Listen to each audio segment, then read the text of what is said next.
Hey guys, I'm going to talk about commands for a second here. Part of this is a review if you're in Spanish too, but then the end of it's going to be new information.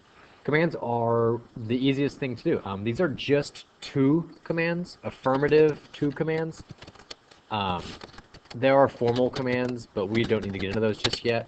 And also there are negative commands, but they are different. So this is just telling someone to do something, not to not do something. Just hey, talk, sleep, eat, walk, leave. The reason they're so easy is that we've already learned how to conjugate a verb, and it's just like the he or she form. So he talks is habla, you can see that here, but talk is habla as well. And then you would just know by context if it's a command or not. So yeah, it's the exact same as he or she form. You just replace the ending of a or ar verbs with a, and er and ir verbs with e. So comer would be come. So eat, come. Write, escribe. And then stem changing verbs do change. So we've got juega, piensa would be think, empieza would be begin. So let me practice with a couple here. Um, beber would be bebe. That would be me telling you to drink. Repite, that's repite because there is a stem change E to I on that verb. And rascar is to scratch, so scratch would be rasca, dibuja, lava. Okay. There are some irregulars, however. There's nothing fancy you can do to conjugate these except for memorize them. You just have to memorize them. I did put them in this order because for me that was the easiest way to remember them. There's kind of a little rhyme or rhythm to memorize these two.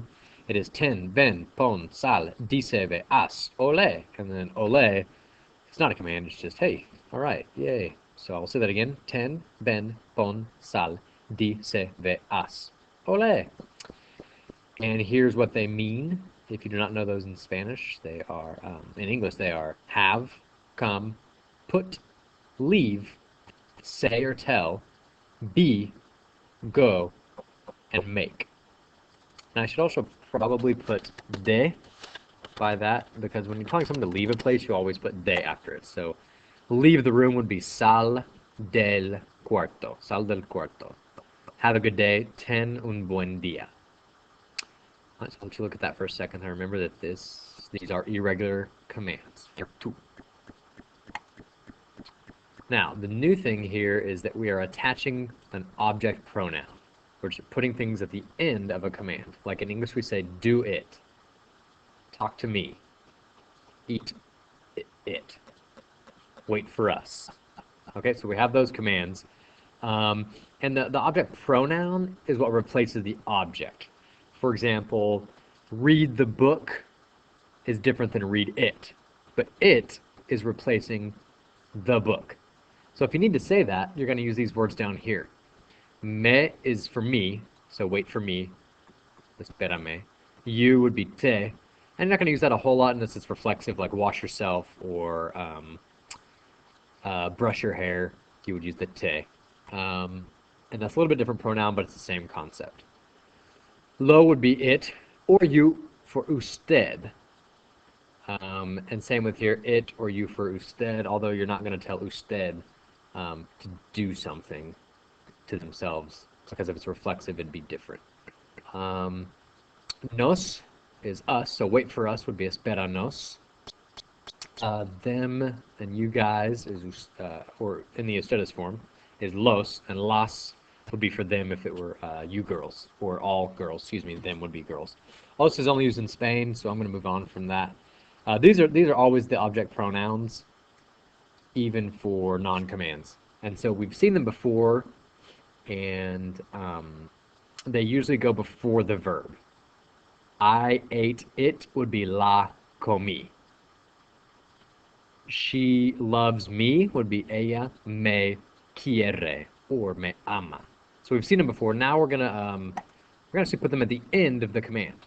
So it's a little bit different. So this is what they are. Remember, these are them.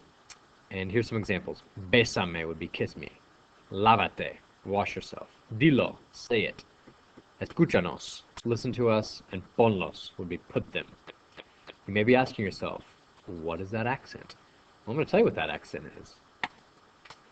When you combine two words like escucha and las, you make a brand new word because it's one word when you combine these.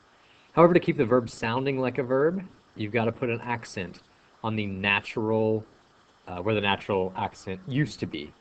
So all words in Spanish have a natural accent, and it's almost always on the second to last syllable. So escucha, come, zapato. But when you make a new word, instead of making some funky new word, you've got to remind yourself that this is a verb here, and that's what we attach to it. So in order to do that, we put a little accent right here to remember that this is our verb, even though we put new stuff at the end of it. So escuchalas instead of escuchalas. And that just takes practice. Another rule is that if you're doing this, you count 1, 2, 3 back. So that's 1, 2, 3, and that's where you always put the accent. So if it were something like dilo, it would not have an accent because there's only 2, and that's where the natural accent goes. And we did this in class, but we'll go ahead and practice here just so you can see me put these together. Eat them, so we know eat is come, las manzanas is apples, so las. And we're going to put a little accent, 1, 2, 3. Comelas. Write it, escribe, the letter is la carta, but instead of saying the letter, we're going to say it.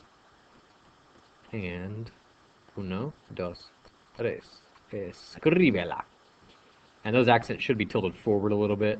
It's just a bad font. Say it is dila, because la verdad is the truth, and we do not need an accent. Love me is amame, and we'll toss a little accent right there. And wait for us would be esperanos. Esperanos.